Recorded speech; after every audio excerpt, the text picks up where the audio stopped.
다쳤어요? 민경채의 목소리가 낮게 깔렸습니다. 이 정도야 괜찮아. 늘 있는 일인데 내 편을 들면 어떡해? 우리 사이가 들통나면. 공 실장은 걱정스럽게 말했습니다. 민경채는 고개를 끄덕였습니다. 아버지가 병원에 계실 때 모든 걸 해결해야 해요. 그녀는 천천히 의자에 앉으며 말했습니다. 엄마. 그 한마디에 공 실장의 눈빛이 흔들렸습니다. 이 집에서 단 한 번도 들리지 않았던 호칭이었습니다. 공 실장은 고개를 숙였습니다. 경채야, 이제 지섭이 지분을 받아내기는 힘들지 않겠니? 민경채는 천천히 고개를 끄덕였습니다. 하지만 선재 씨가 방법을 찾을 거예요. 복수는 이제 선택이 아니라 필수예요. 이제 우리가 주인이 되어야 합니다. 민경채는 공 실장의 손을 잡았습니다. 조금만 더 기다려요, 엄마. 주총이 열리면 모든 게 달라질 거예요. 그녀는 창밖 어둠을 바라보며 나지막이 덧붙였습니다. 오빠의 지분, 그게 우리를 자유롭게 만들 겁니다. 그날 밤, 저택의 서재 안에서 단둘이 속삭이던 모녀의 대화는 폭풍의 서막이 되었습니다. 그렇습니다. 민경채는 다름 아닌 공 실장의 딸이었습니다. 40년 전 회장님의 딸과 자신의 딸을 바꿔치기 했습니다. 공 실장이 이 저택을 떠나지 못한 이유인 것이지요. 그리고 이제 딸 민경채는 피보다 냉정한 권력을 손에 쥐기 위한 마지막 게임을 시작하려 하고 있었습니다. 그럼 오늘 이야기 시작합니다. 여러분의 구독과 좋아요는 영상 제작에 큰 힘이 됩니다. 주주총회를 앞두고 예고 없이 찾아온 스텔라 장. 그녀의 갑작스런 방문에 민경채가 화들짝 놀랐습니다. 내가 가진 3% 지분을 정무시아 직무대행한테 양도하면 상황이 달라지는 건가? 그녀의 말투는 담담했지만 그 안에 담긴 파괴력은 폭탄 같았습니다. 민경채가 자리에서 벌떡 일어섰습니다. 지금 뭐라고 하셨죠? 스텔라장은 입꼬리를 살짝 올렸습니다. 1% 차이라고 했지? 그럼 이쪽이 2%를 더 보유하게 되는 거네. 와우, 그럼 최대 주주가 바뀌는 순간이잖아. 브라보. 그 말이 끝나기도 전에 회장실의 공기가 얼어붙었습니다. 민경채의 손끝이 떨렸습니다. 그걸 왜 루시아에게 넘기십니까? 그 여자 믿지 마세요. 회사를 망치게 될 겁니다. 스텔라장은 짧게 웃으며 턱을 들었습니다. 민 전무, 세상은 능력 있는 사람 편이에요. 난 이 회사를 오래 지켜봤고 이제는 새 피가 필요하다고 생각합니다. 그리고 루시아는 준비돼 있죠. 그날 밤 울분의 창가족들이 한데 모였습니다. 스텔라장이 자기 지분 3%를 루시아 편에 넘겼다는 선포에 이미 민경채는 정신이 혼미한 상태였습니다. 그것도 모자라 민경채가 집에 발을 딛는 순간 지섭 부부는 배신을 당했다고 고래고래 소리를 지르는 것이었습니다. 참다 못한 공 실장이 민경채를 싸고 돌자 부부는 모욕감에 휩싸여 몸싸움까지 마다하지 않게 된 것이었습니다. 민수정은 이복 형제들의 싸움에 코수슴을 날렸습니다.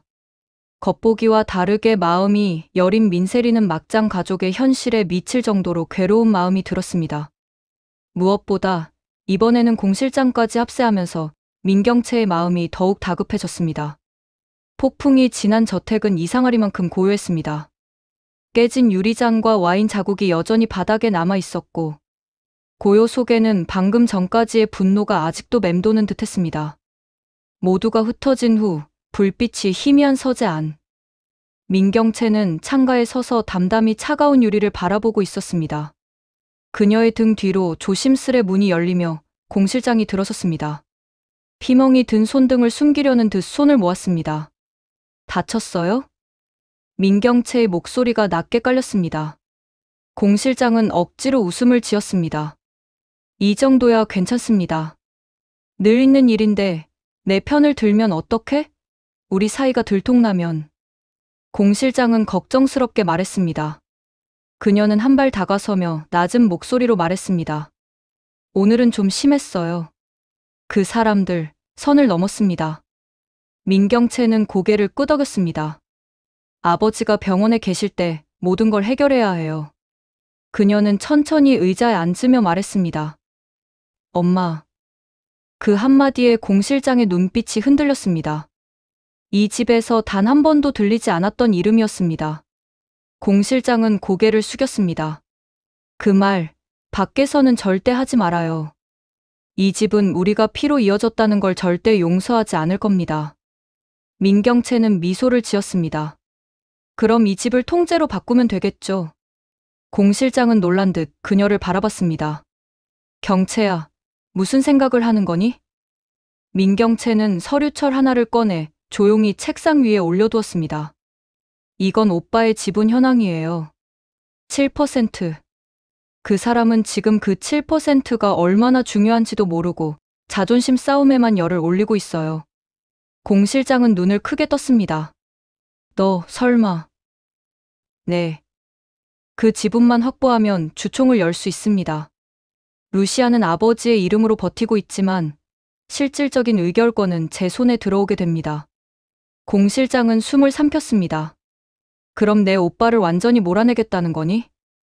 민경채는 천천히 고개를 끄덕였습니다. 그건 제가 선택한 복수예요. 누구를 밟겠다는 게 아니라 이 집을 되돌리려는 겁니다. 이제 우리가 주인이 되어야 합니다. 민경채의 눈빛이 잠시 흔들렸지만 곧 단단히 굳어졌습니다.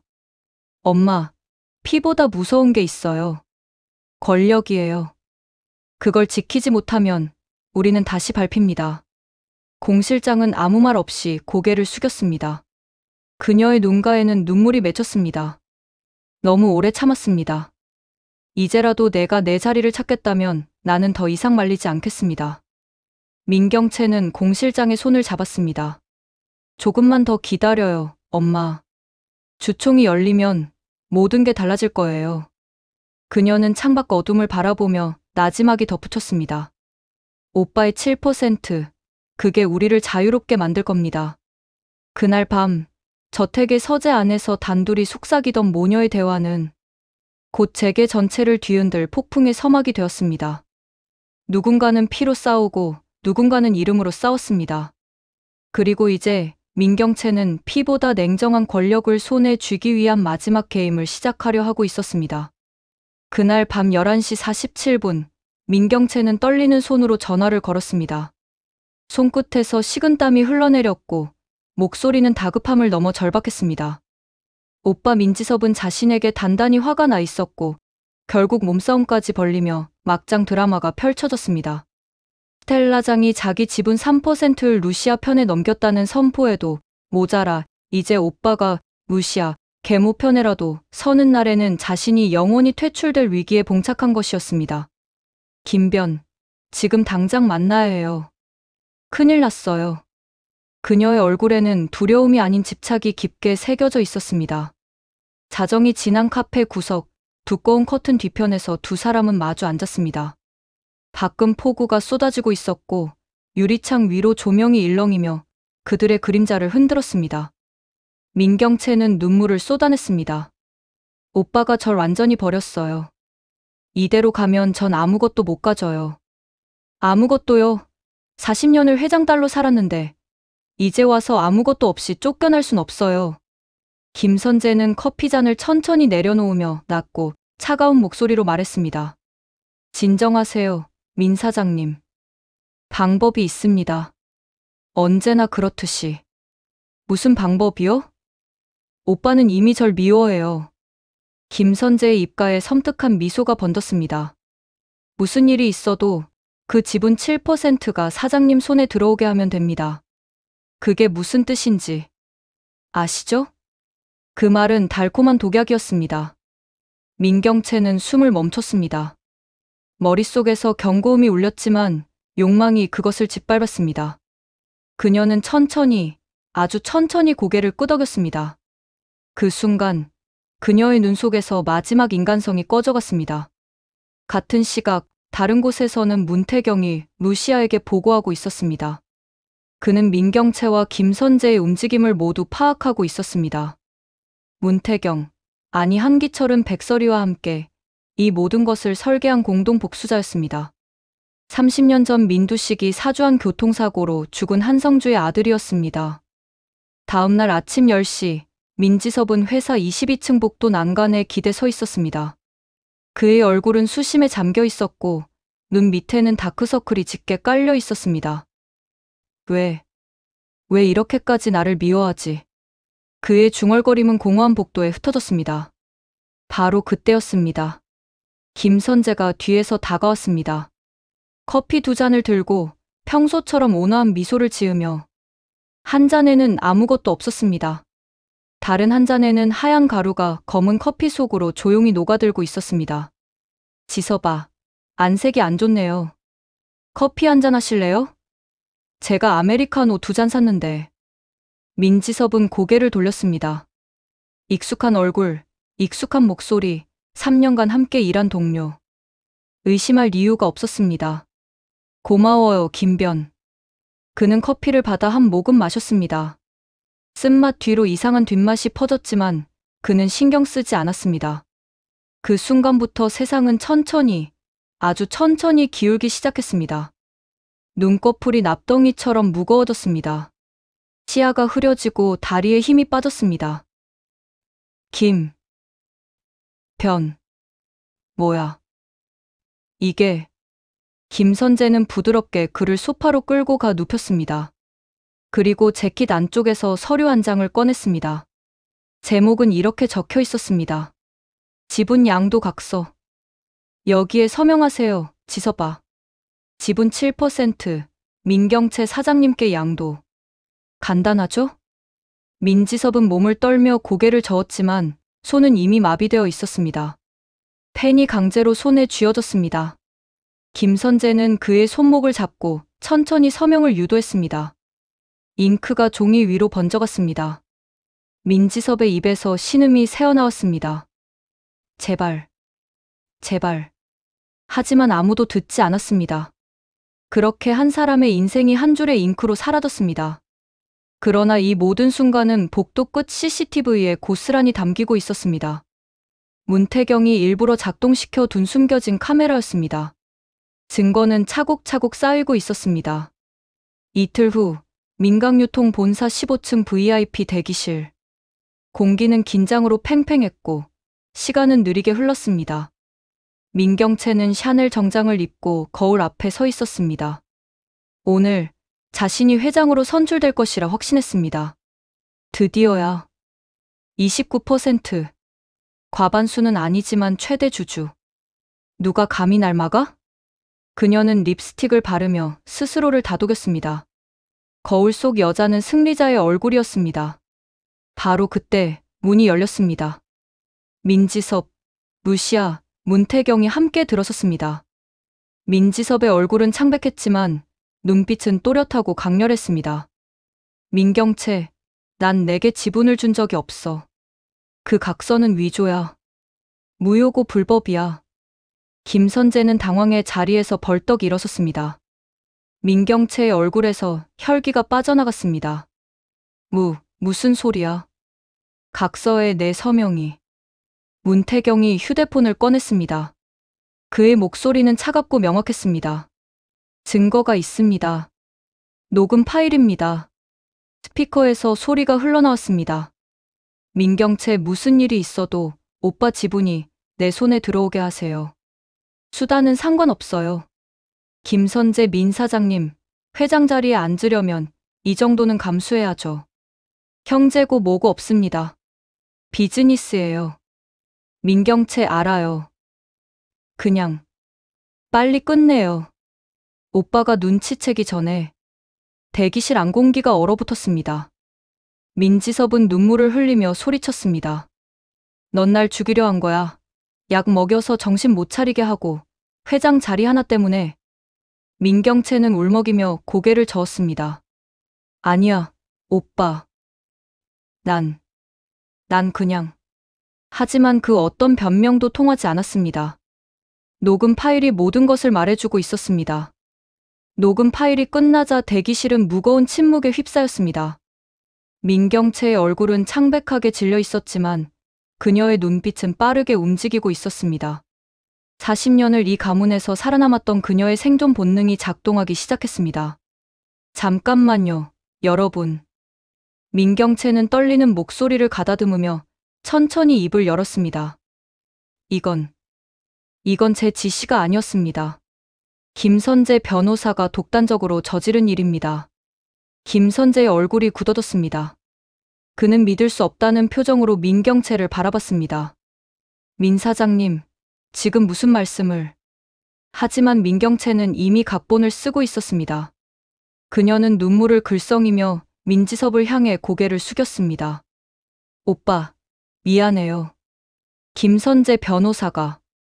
그가 제 허락도 없이 이런 끔찍한 일을 저질렀습니다. 저는 정말 몰랐어요. 오빠를 해칠 생각은 단 한 번도 없었어요. 그녀의 연기는 완벽했습니다. 3년간 갈고 닦은 경영자로서의 포커페이스가 이 순간을 위해 준비되어 있었던 것처럼 보였습니다. 김선재는 그제야 자신이 버려지고 있다는 것을 깨달았습니다. 3년간 민경채의 검은 일을 도맡아 처리해왔던 그였지만 이 순간만큼은 자신이 단지 소모품이었다는 것을 뼈저리게 느꼈습니다. 민경채 사장님. 김선재의 목소리가 낮게 깔렸습니다. 차갑고 날카로웠습니다. 정말 그렇게 나오시겠습니까? 저 혼자 다 뒤집어 쓰라고요? 민경채는 고개를 돌렸습니다. 그녀의 눈빛에는 경고가 담겨 있었습니다. 김 변호사, 당신이 무슨 짓을 한 건지 저도 이제야 알았어요. 당신의 야심이 이 지경까지 올 줄은 몰랐습니다. 그 순간 김선재의 이성이 끊어졌습니다. 손이 떨렸고 입술이 바짝 말랐습니다.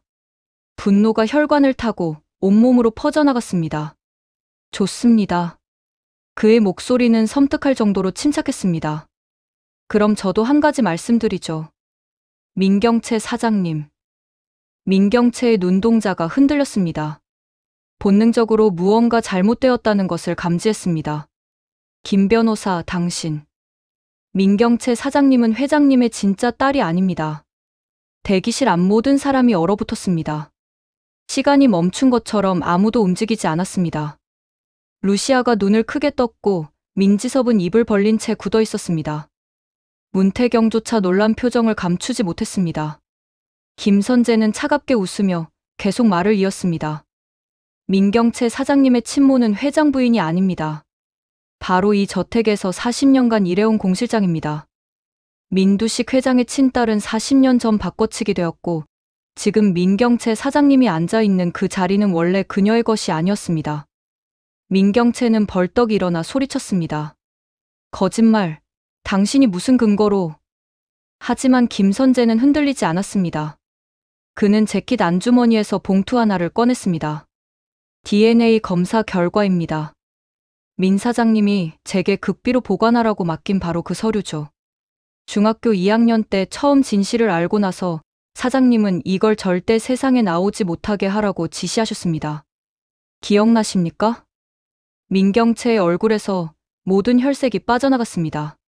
다리가 후들거렸고 눈앞이 아찔했습니다. 그건... 루시아가 차갑게 입을 열었습니다. 그러니까 경채 씨, 당신은 40년간 회장님 딸 행세를 하면서 진짜 혈육인 저와 지섭 씨를 몰아내려 했다는 거군요. 공실장과 공모해서요. 민지섭은 머리를 감싸 쥐었습니다. 말도 안 돼. 그럼 경채 넌 대체 누구야? 김선재가 냉소적으로 웃으며 대답했습니다. 공실장의 딸입니다. 40년 전 회장님이 병원에 계실 때 공실장이 갓난아기를 바꿔치기 했습니다. 진짜 민경채는 그날 사라졌고 공실장의 딸이 민강그룹의 영예로 자라났습니다. 민 사장님은 중학교 때 이 사실을 알게 되었지만 침묵을 선택했습니다. 아니, 정확히는 공실장과 함께 더 큰 그림을 그리기 시작한 겁니다. 민경채는 주저앉으며 고개를 저었습니다. 아니야. 난 그냥 살아남으려고. 하지만 그 누구도 그녀의 변명을 듣지 않았습니다. 김선재는 서류를 탁자 위에 던지며 마지막 일격을 날렸습니다. 민 사장님은 경영권을 장악한 후 회장님까지 제거할 계획이었습니다. 진짜 혈육을 모두 몰아내고 공실장과 함께 민강그룹을 완전히 차지하려고 했던 겁니다. 제가 3년간 보고받은 모든 계획이 여기 다 기록되어 있습니다. 대기실은 폭풍이 지나간 듯 고요했습니다. 민경채는 바닥에 주저앉아 떨고 있었고 그녀가 쌓아올렸던 40년의 거짓은 단 몇 분 만에 무너졌습니다. 루시아가 천천히 입을 열었습니다. 주주총회는 예정대로 진행됩니다. 그리고 경채 씨, 당신과 김선재 변호사는 지금 당장 법적 책임을 지게 될 것입니다. 사기, 위조, 그리고 살인미수. 모두 형사처벌 대상입니다. 문태경이 전화기를 꺼냈습니다.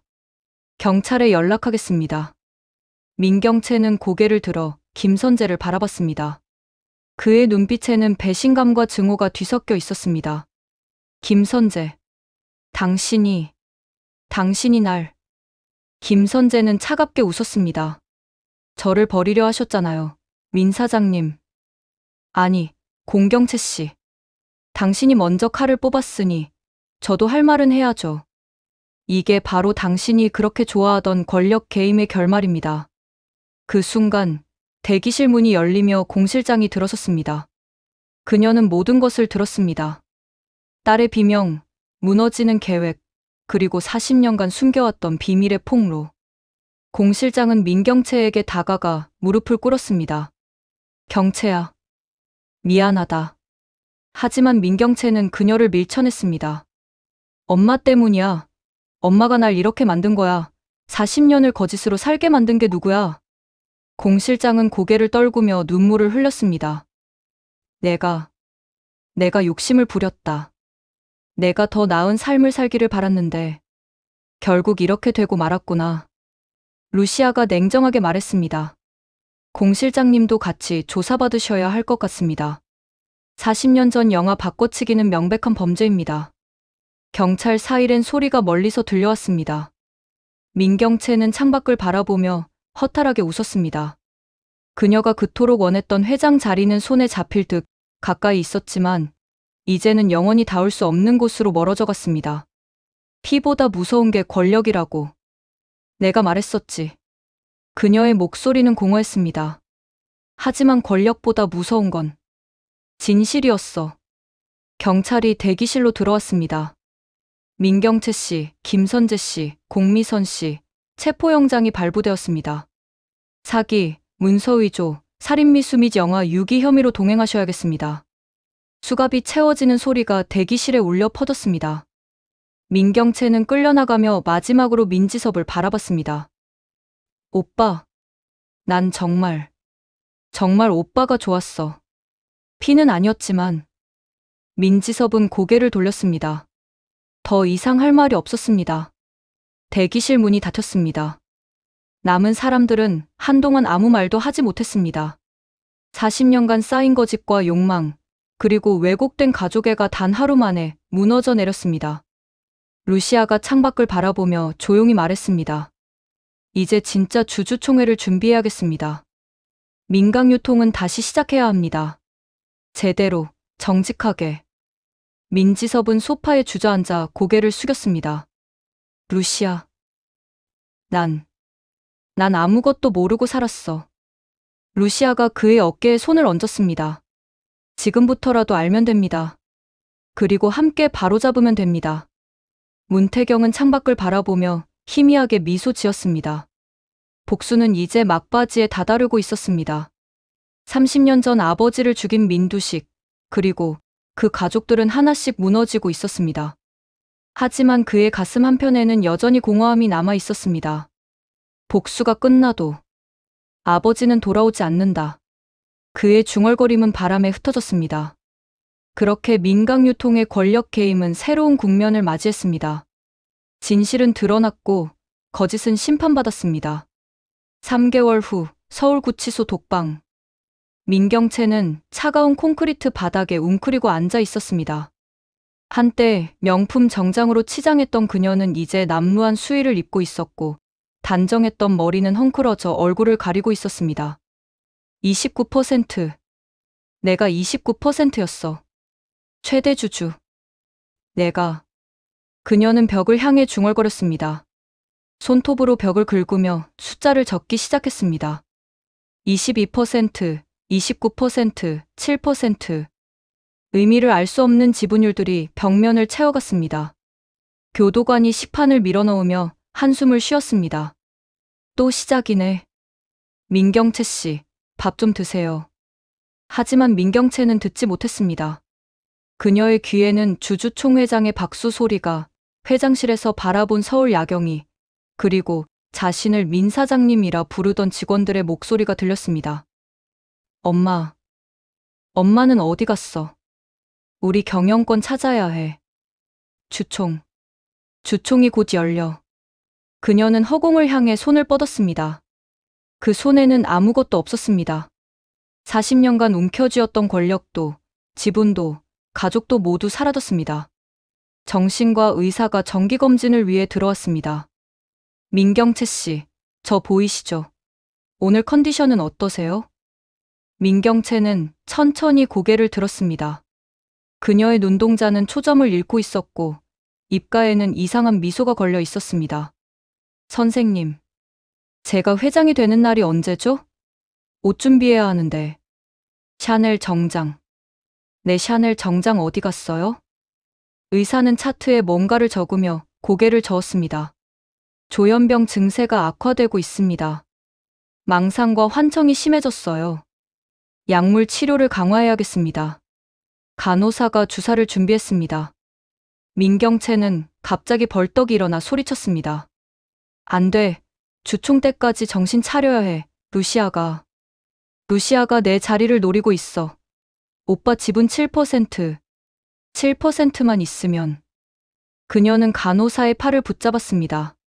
눈에서는 눈물이 흘러내렸지만 그녀는 웃고 있었습니다. 제발 나 좀 나가게 해줘요. 회사 망해. 회사가 망하고 있어.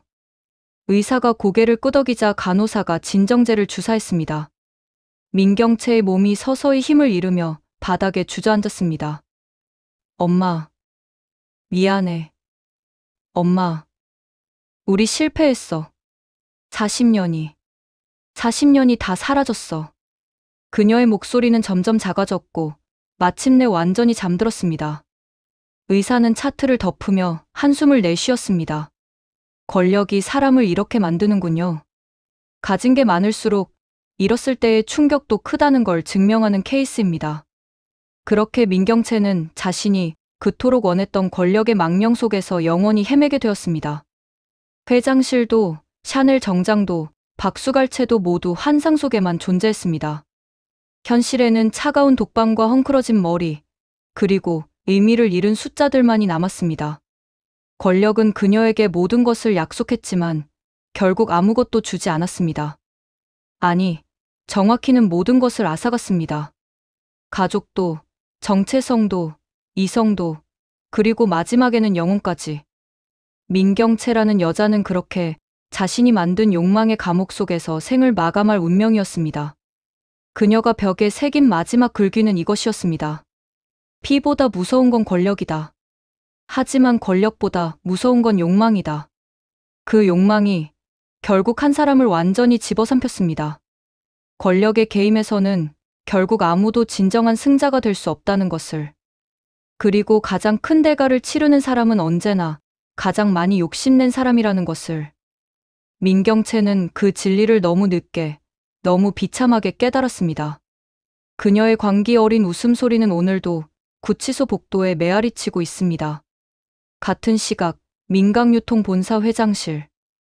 루시아는 새로 단장된 책상 앞에 앉아 서류를 검토하고 있었습니다. 문태경이 보고서를 들고 들어왔습니다. 직무대행님, 민경채의 상태 보고서입니다. 정신감정 결과. 심신미약 상태로 판정되었습니다. 루시아는 서류를 받아 들었습니다. 민경채의 사진이 첨부되어 있었습니다. 초췌하고 허망하고 완전히 무너진 사람의 얼굴이었습니다. 결국 이렇게 되고 말았군요. 루시아의 목소리에는 복잡한 감정이 담겨 있었습니다. 승리의 기쁨도 복수의 쾌감도 아니었습니다. 그저 허무한 뿐이었습니다. 문태경이 조용히 말했습니다. 권력을 손에 넣으려다 모든 것을 잃었습니다. 가족도, 정체성도, 그리고 마지막에는 정신까지. 루시아는 창밖을 바라봤습니다. 서울의 야경이 반짝이고 있었습니다. 민경채가 그토록 원했던 회장실에서만 볼 수 있는 그 풍경이었습니다. 문 실장, 민경채 씨에게 정신과 치료를 계속 지원해 주세요. 그리고 공 실장에게도 면회를 허락하도록 조치하겠습니다. 루시아와 문태경은 서로를 바라보았습니다. 그들의 복수는 아직 매듭짓지 못했습니다. 민두식 회장의 죄목을 낱낱이 폭로의 심판대에 세워야 합니다. 그를 다시 깨워 인간으로서의 최소한의 도리조차 허락되지 않는다는 것을 증명해 보여야 했습니다.